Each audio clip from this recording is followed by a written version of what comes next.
Hi friends! Thanks for tuning in.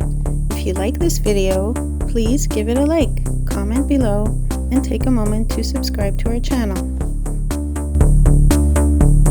Verchères is a picturesque town located in the province of Quebec, nestled along the St. Lawrence River. With a population of around 5,000, it offers both a rich history and beautiful natural landscapes.